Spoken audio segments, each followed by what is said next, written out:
thank y'all for still being here. Now is the time where we like to pass the hat. Like we said, we are an all-volunteer 501c3 donation ran organization. So our lovely Papa Pascal, and then we have one. We have a bucket on that side. If you guys can just give what you can. We also have a little QR code for PayPal. Or you could go to PayPal, or no, sfldg.org/donate. Yeah, that's true. What he said. And then we would also like right now to just acknowledge our volunteers who came out to help set up the dungeon for us to be able to do this. So if y'all could just give a round of hands, raise your hand for Gabriel, Ryan, Flicker, Anthony, and Tim.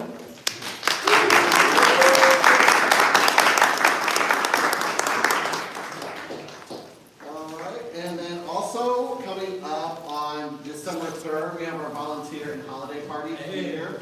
Yeah, hey. Yeah. Alright, it's going to be from 1 to 5. Here? Yeah, here. Yeah, that transport 1060. So please come out, show up, and we'd love to see you here. So December 3rd is not a Saturday. Yes, it is a Saturday. Just for asking. Alright, and then without further ado, I'm going to hand it back over to you. Alright, welcome back everyone.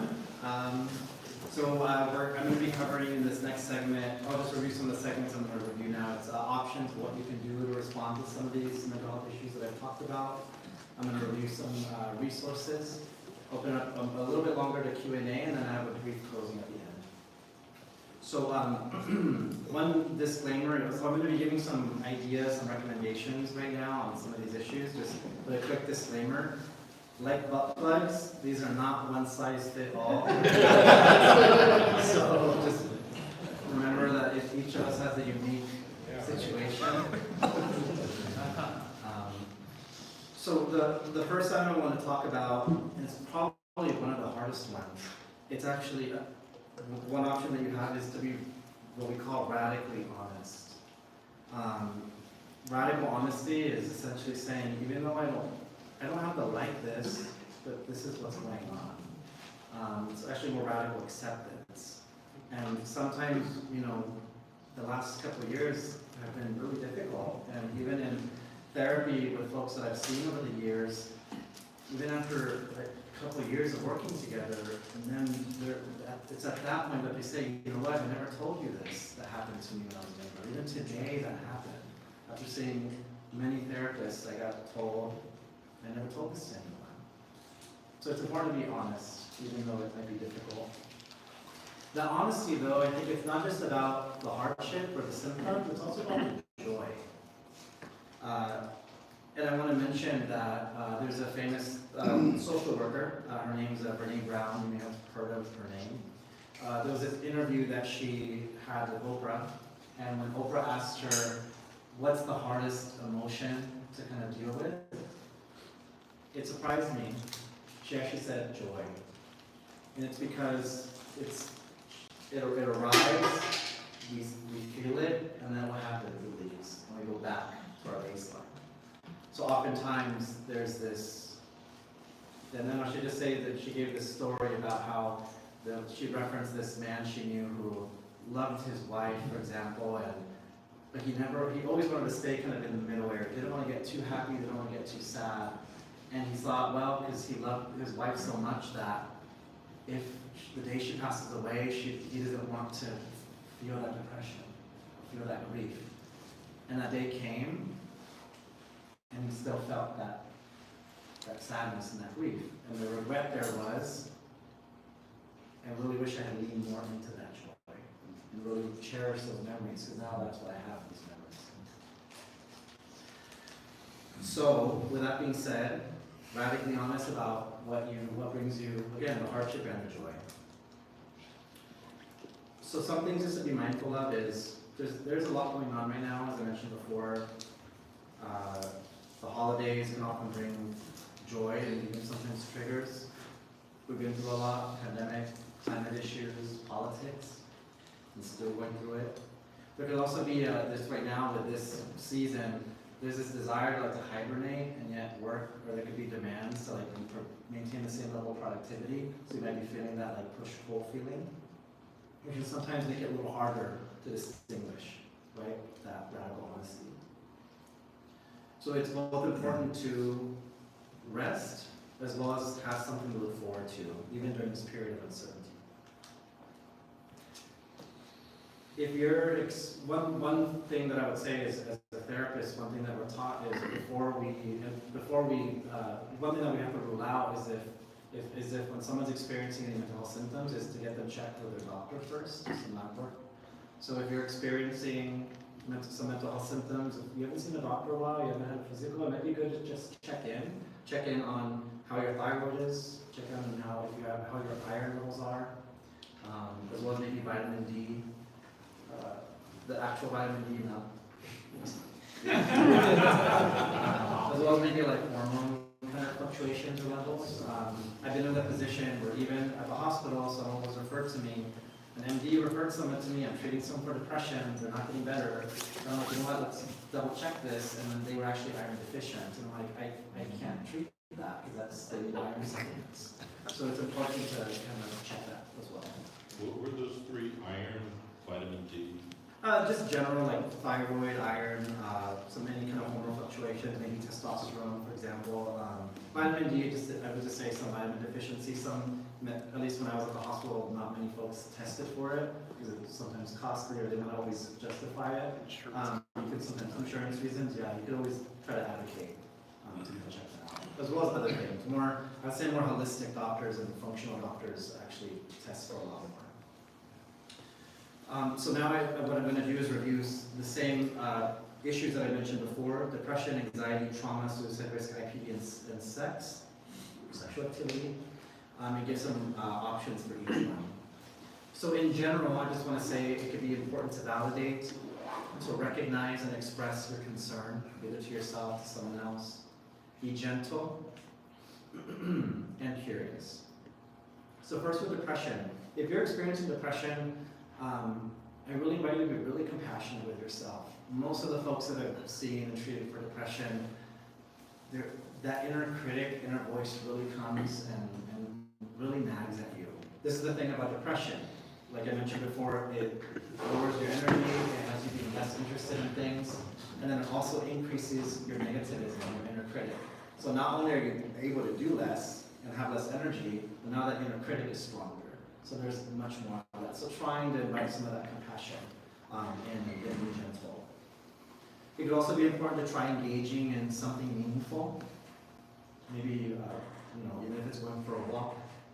And staying in touch with someone. Socialization can be really helpful just to kind of have an activity buddy, someone you can check in on. Now, if someone you know might be depressed, one thing I would say is if you're talking with them and you're asking them, is there anything that you need? That question is just so broad. And one thing I'll say is depression often affects the prefrontal cortex, and this is the part of the brain that helps us make decisions and rationalize. So someone isn't necessarily going to know, or they're going to have a hard time thinking. So oftentimes it's best to give options. How about if I stop by and clean your house? How about if I maybe order you some food? Let's go on a walk tomorrow. It could also be important to take initiative, right? To say, you know what, hey, being mindful of boundaries, right? But sometimes it's helpful to take initiative. Let's try to get out there together, right? Let's go for a walk. Let's talk on the phone. And join them in some of those activities. Next, I want to talk a bit about anxiety. So I mentioned before that anxiety is a normal response, all of us need it in certain situations. If anxiety is a little too if anxiety is out of control or feeling like you're not getting a handle on it or it's a problem, I'd really suggest try to understand it. Ask yourself, when is it happening? Where is it happening? As well as what's making it worse and what's making it better. That could really help you identify. It's like, oh, it's when I drive over the bridge. Oh, it's when I'm actually attending social events. Or it's when I'm feeling pressured in a sexual activity, like specifically. One thing about anxiety is usually, like I mentioned before, in panic attacks, for example, is that it's short, unusually, it's short-lived. Usually anxiety peaks and then it calms down. Often, a general recommendation is to tolerate it. I know it's hard, but it's ride that wave. Because ultimately then you can reach that end of that kind of peak. Often what happens is people start to increase, let's say, just an example, you go to a bar, there's lots of people, your anxiety is increasing, and then you leave. So then you actually never get to see it kind of come down. So then that's part of the anxiety is you increase, you avoid, you increase, you avoid. So then you never kind of ride that wave. Practicing grounding techniques, as well like deep breathing, kind of using your senses to look around.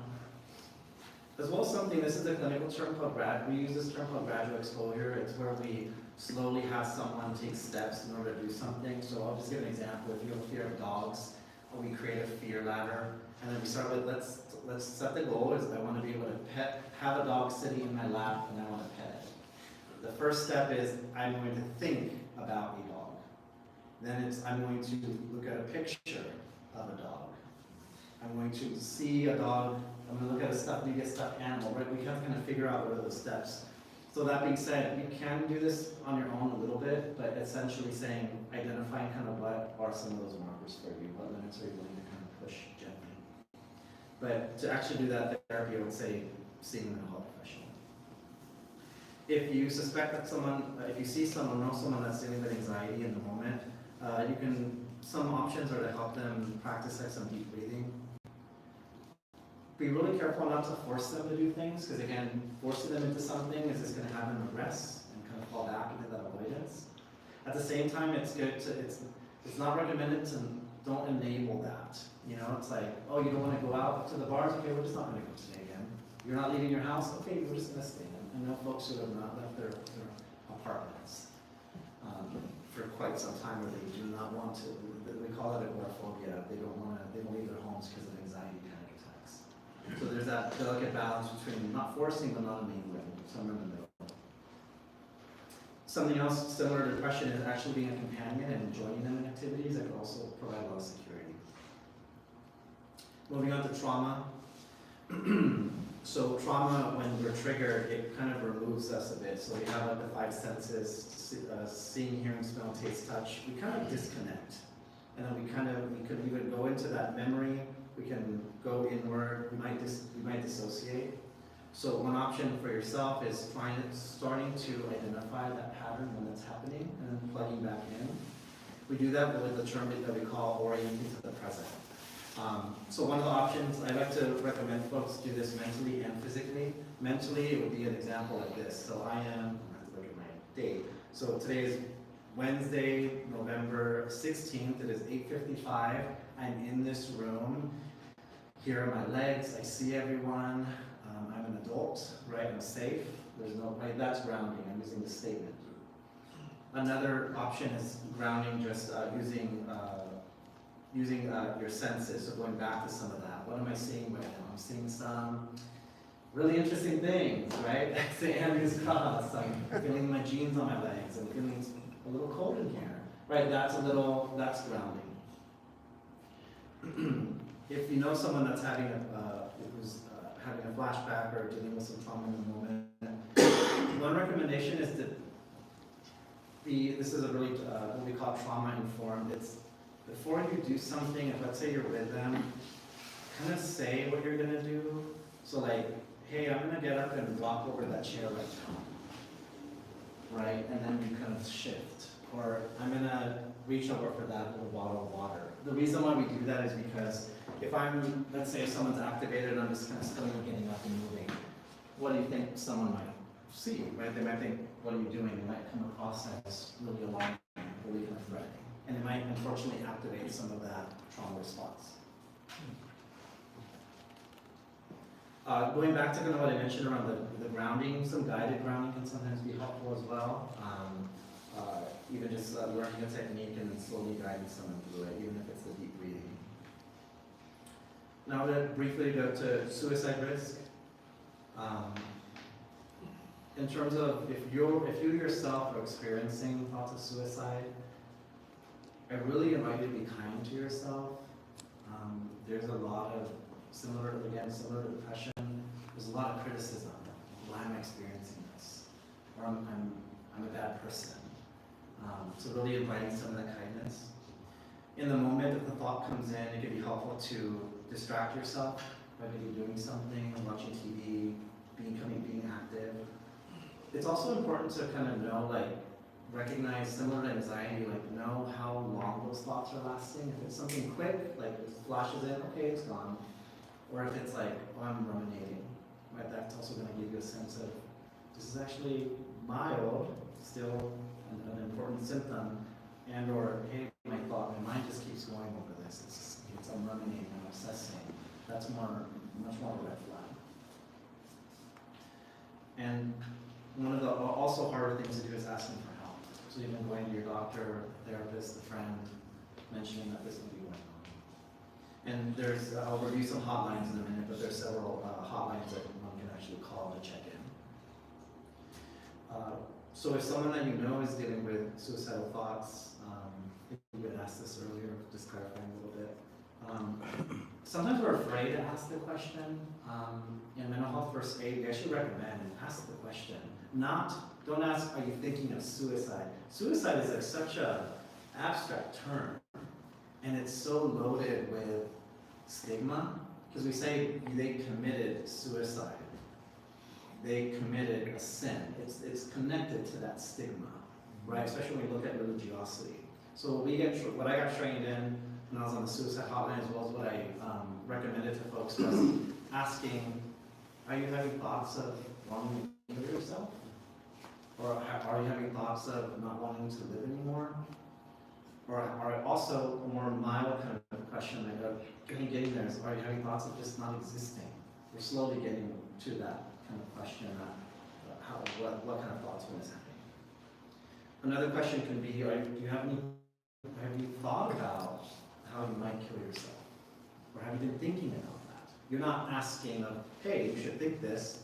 You're actually just asking them to see, engage kind of what's going through the mind. And one thing to say is asking the question will not prompt the thought, will not make those thoughts worse.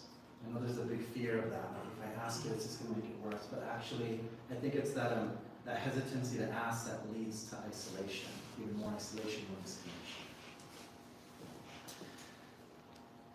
As I mentioned, it's important to listen, as well as similar to before, you can also help try to distract or even be active with them, doing some activities and such.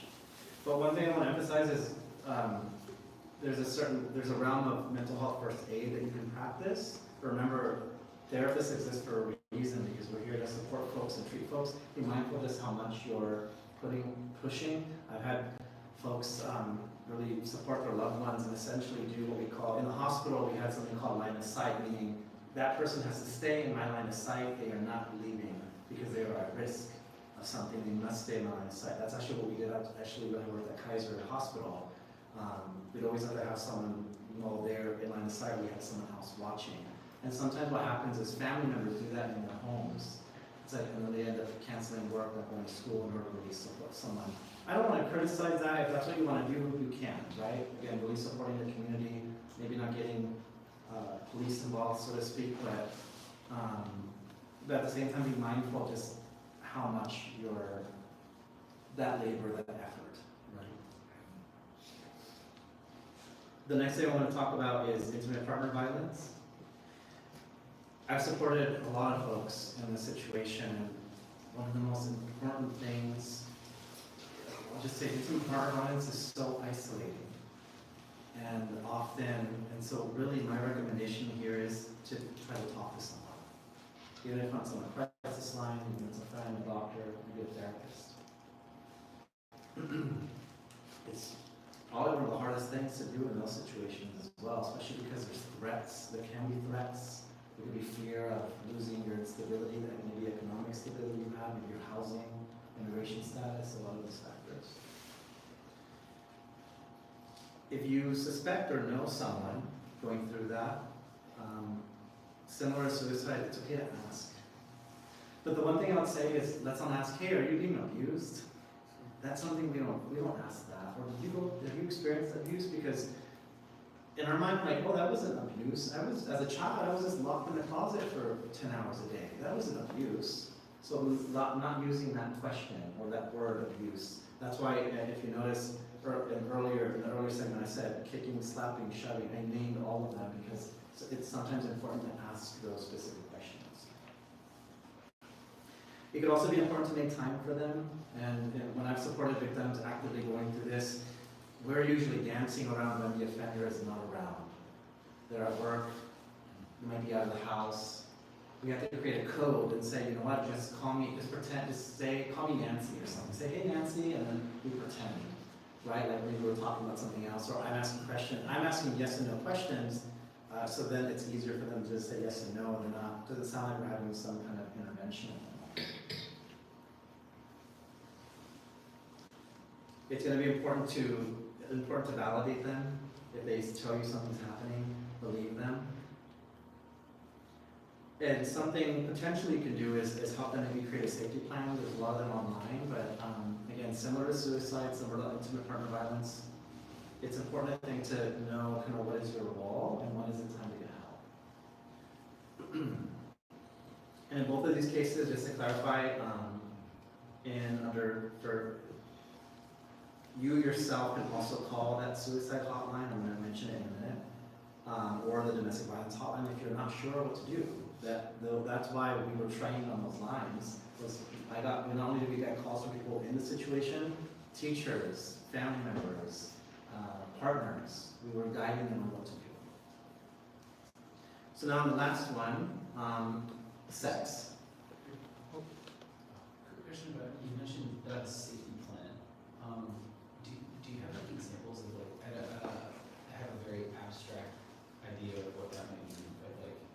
Yeah, great question.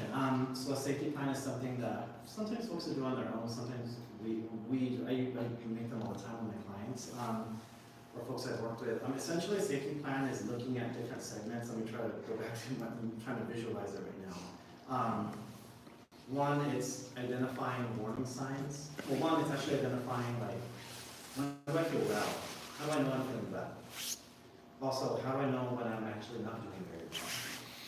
And then what are actually some kind of red flags? It's actually very similar to our green, yellow, red. When am I green? Mentally, emotionally. When am I yellow? When am I red?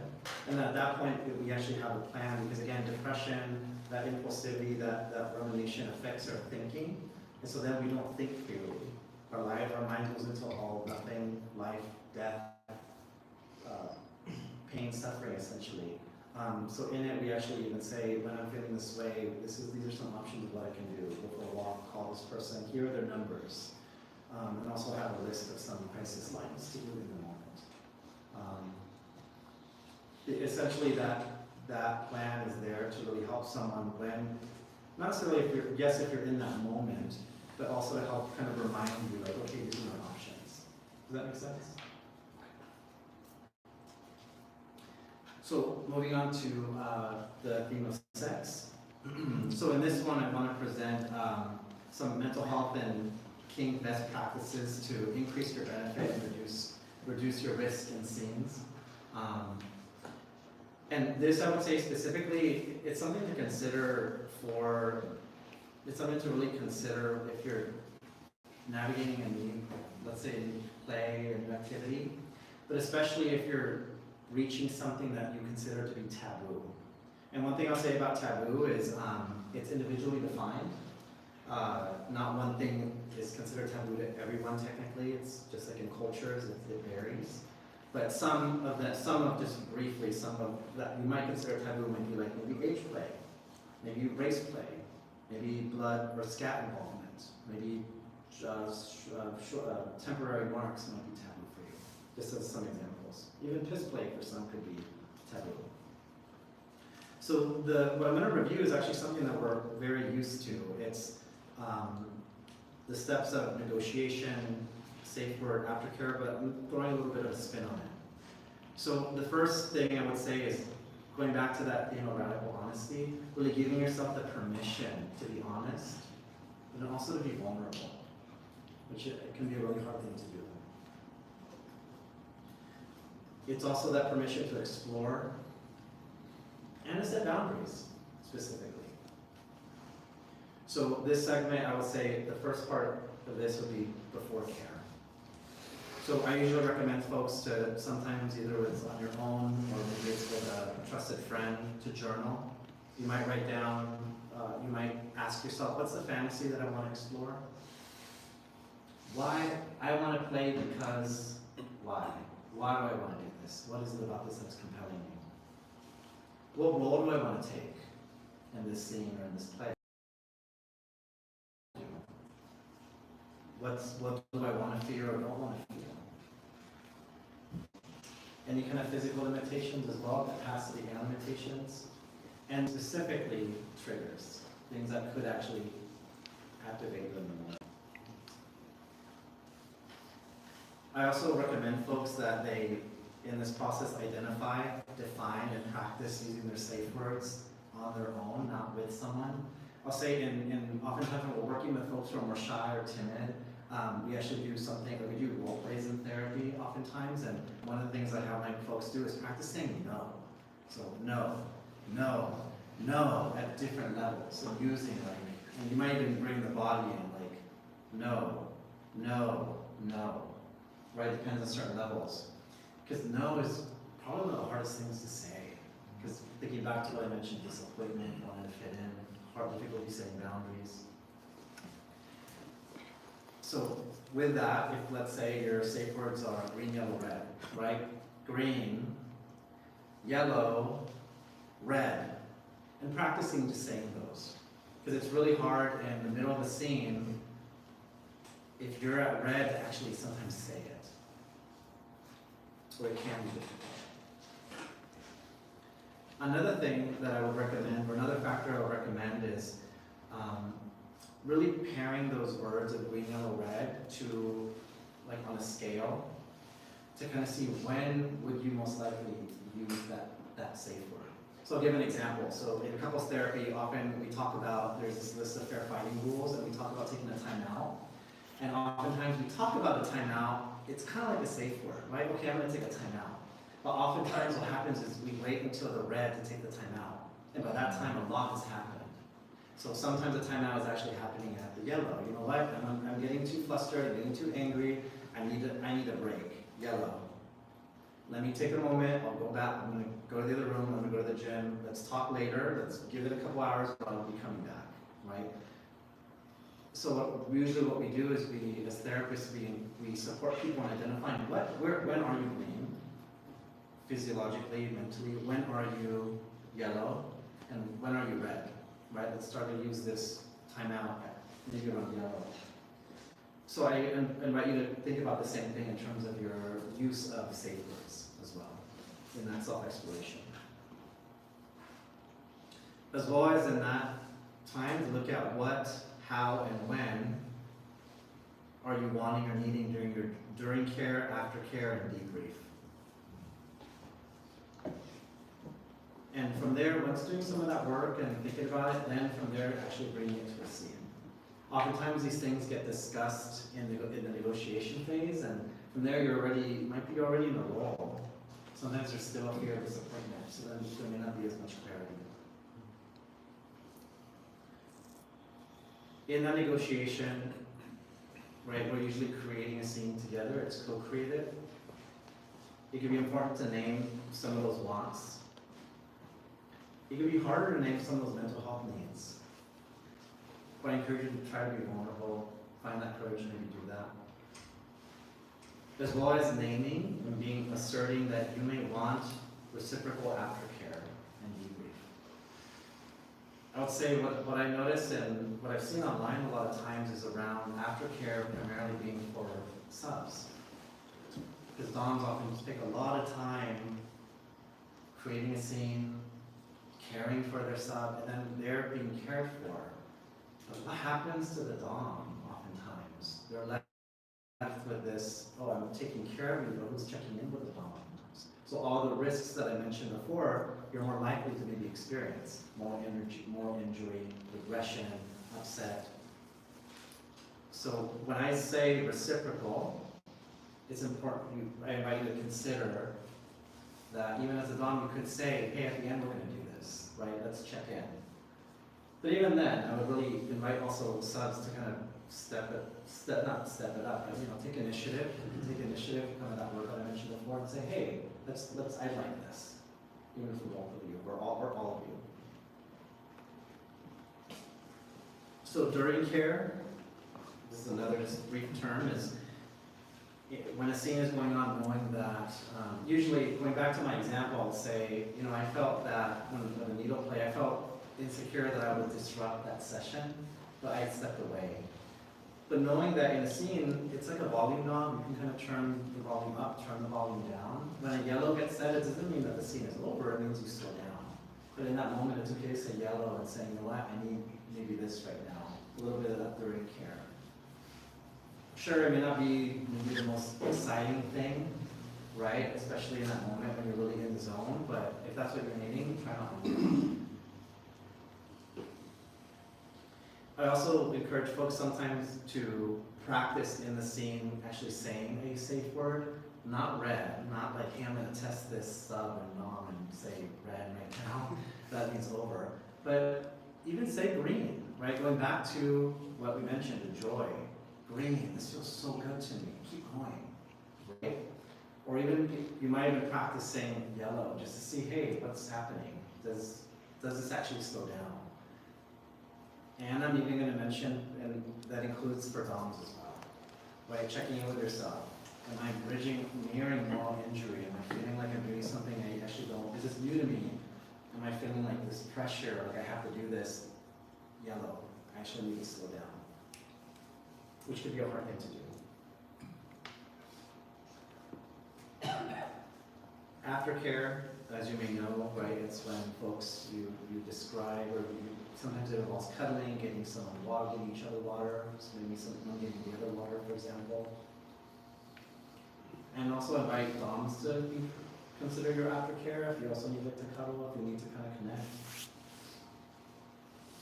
And then the debrief, I would suggest, again, usually it's, sometimes it can be one-sided, like how was this for you? I really encourage you to use I statements. For example, I really enjoy when I felt this. I really enjoyed when I did this. And I really enjoy when you did this, or when you said this, being specific with the behavior. And celebrate that together. With that, it's okay to also say, I didn't enjoy when I did this. Or I didn't enjoy when you did this. It's not a criticism, it's not always a criticism, it's just feedback. And being gentle in that delivery. I'll say that I would hope that most folks can practice this with their play partner. But oftentimes, you might have to end up, it might be important to identify like a friend, or maybe even maybe even a therapist to kind of debrief maybe some scenes with. And really briefly, I'll just say the same model can actually be applied to anxiety. So often with clients, let's say if you're worried about going to like a venue, it's again, take time to journal, identify kind of what kind of activity do you want to do, what are some of your limits, what are your safe words, right? This event is crowded. When this event becomes too crowded, that's my yellow, right? I actually want to make a change. I might want to slow it down. As well as after, if you're able to get out there and do some activity, celebrating that as well. So now, I want to just open up to any brief clarifying questions, folks, before we go on to resources.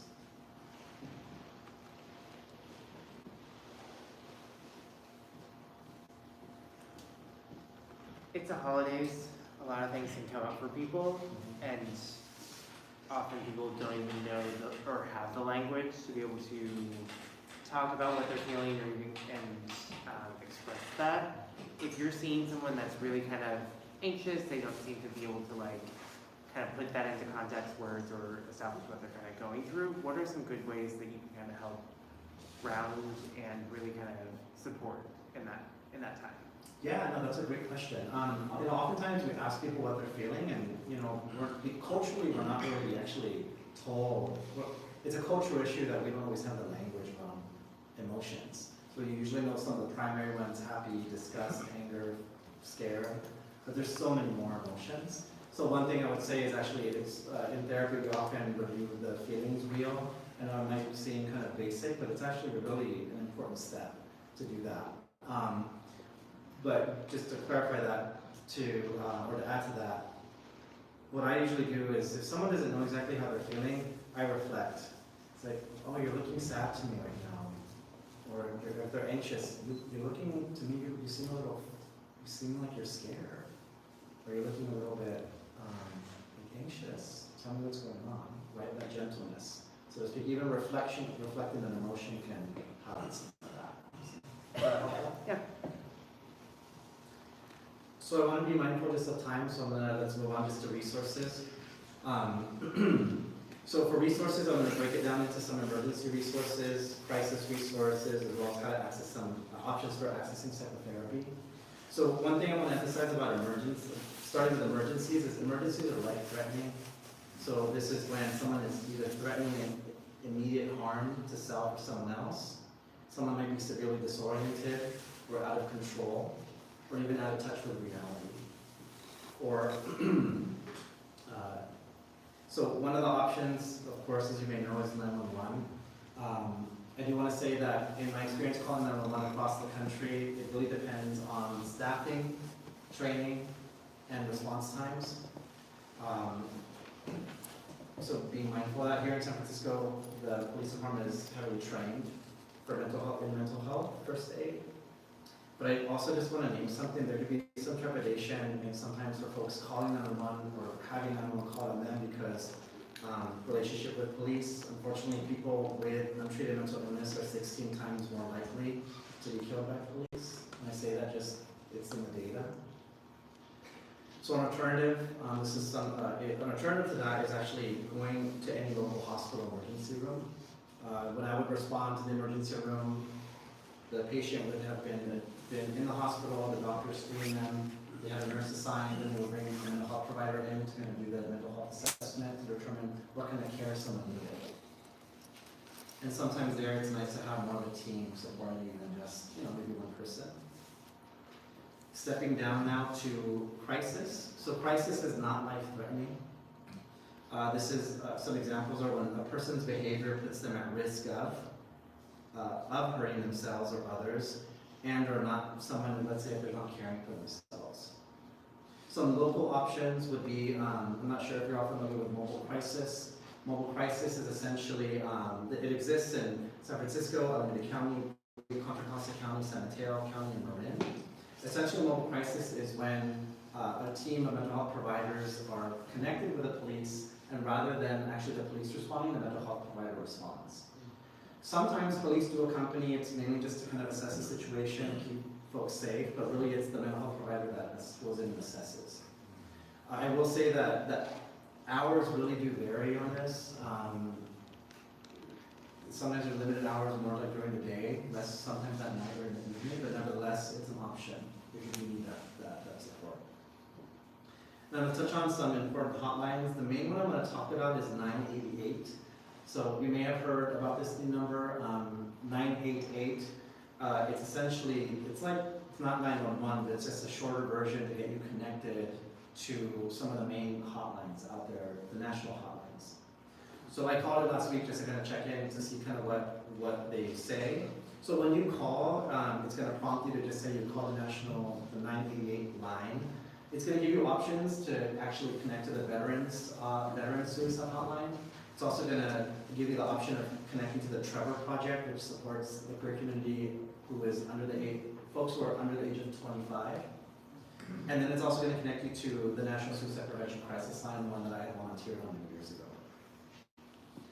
There's several other crisis lines, including the LGBT National Hotline, the National Domestic Violence Hotline, the Relapse Prevention Hotline, the Black Line, this is for Black, brown, and indigenous folks, as well as the Trans Lifeline.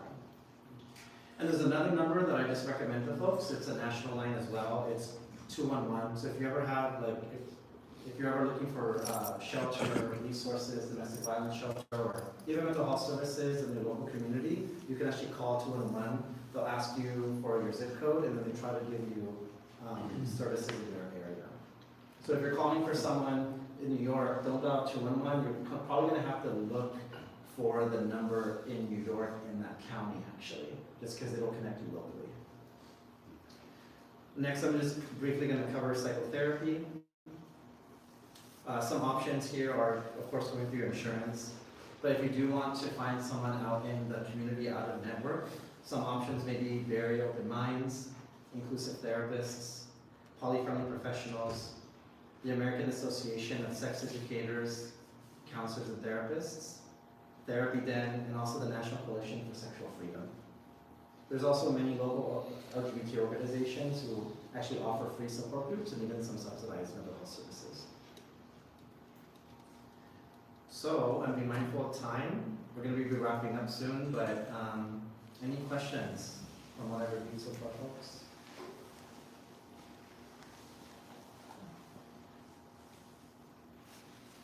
I see two. I have a general question. So you keep talking about DSM, Oh, yeah. and back then they say that being gay was a disease, and now it evolved and changed. So what does it take for it to update itself? Like you mentioned so many terminologies, but yet they're not in DSM. So what are the criteria to be part of DSM? That's a great question. So the DSM, one thing I'll say that DSM, homosexuality was considered a mental health disorder many years ago. I believe it was on this, I'm thinking, two numbers come to mind, in the 70s, 93? 73, thank you. 1973 was actually removed. Usually, from my understanding is in the development of it, they usually find experts in the field to kind of get together and talk about kind of what are the things that they're seeing out in the world. It's also actually connected to the ICD-10. The ICD-10 is the International Classification of Disease, and that's where all kind of diseases are classified, are listed there. So oftentimes the DSM is sometimes based on that.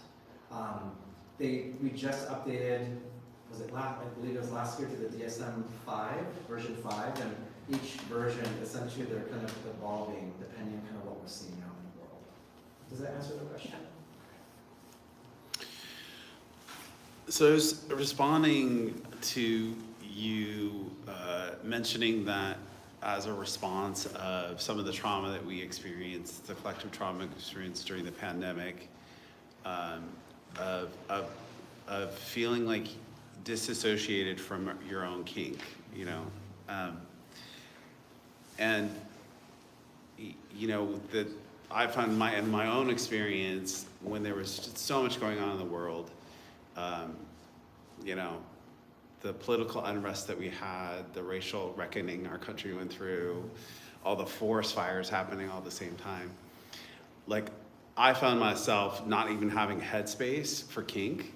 And what I've experienced is that as some of those stressors are relieved, I'm still having trouble connecting back to my kink. And so do you have anything to offer to people who have felt that disassociation, and like how, you know, what are steps people can do to try and re-engage? Yeah, no, that's a really good question. Thank you for being so honest. I think that connects to a lot of folks. Going back to like earlier, I mentioned, just reference a couple things. Even just being honest with kind of where you are can be important. Knowing that, kind of going back to also that idea of kind of tolerance, it can be this expectation. Oh, I need to be back there. This grief even of, oh, I'm not there anymore. Right, those emotions are probably there. And it's about being honest with oneself about kind of that's the process. Bringing some of that, bringing a little bit of that idea around gradual exposure, I said, maybe slowly working into some of that. Maybe not a full scene. You know, if a scene is usually, let's say a scene is 2 hours, limit it, right? Bringing it down. Maybe starting lighter. I mean, even starting with even socializing again, right? We're kind of stepping back into just socializing and connecting with people. Kink is and play is much more like maybe advanced level potentially. So that's kind of what I would recommend is, again, like I mentioned, being honest, knowing your capacity where you are right now, being gentle with yourself, and then slowly leading into things. Again, being mindful that's really what we want to do. Is that helpful? Yeah, I think so. So I know we're going to be wrapping up shortly, so let me let me just go ahead and ask if there's any other questions, folks. I have a question. You, at the beginning of today's talk, you identified yourself as a kinky therapist, and in the resources you listed, you talked about finding kink positive therapists. I wanted to ask you, like, what does that mean to you? And also, if you could respond, I want to name that I myself and other people that I know have actually had quite negative and inappropriate experiences with kink positive therapists.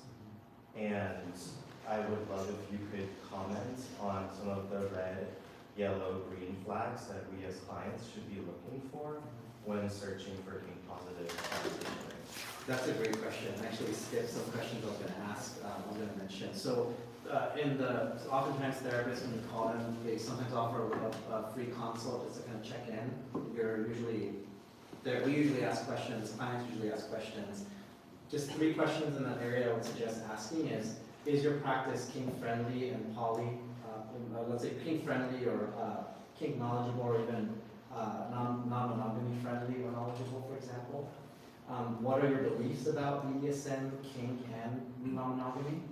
As well as how many kinky clients have you seen? Those are just some brief questions. It's hard to kind of know beforehand if there's going to be any red flags with someone, frankly. But I think oftentimes with therapy, we're slow, as the relationship builds, we sometimes test the waters, right? Like, oh, I went to an anonymous sex party this week. How do they respond, right? Cringe, judgment, that might be a yellow flag, maybe red for you.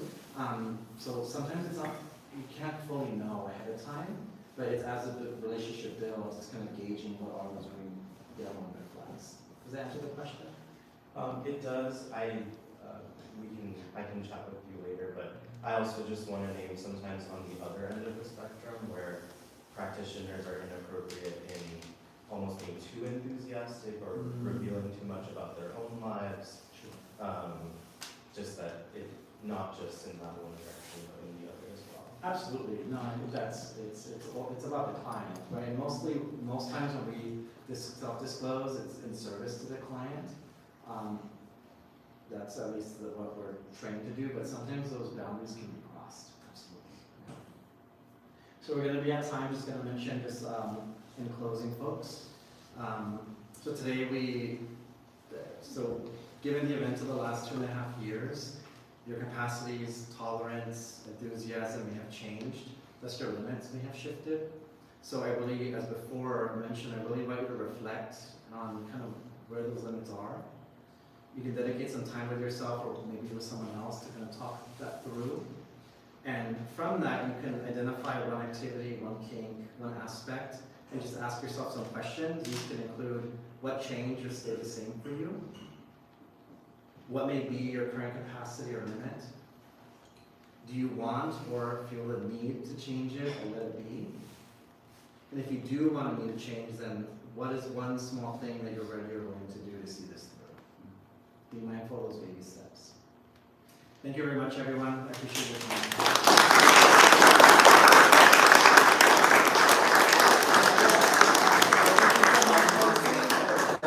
For dropping all that amazing knowledge on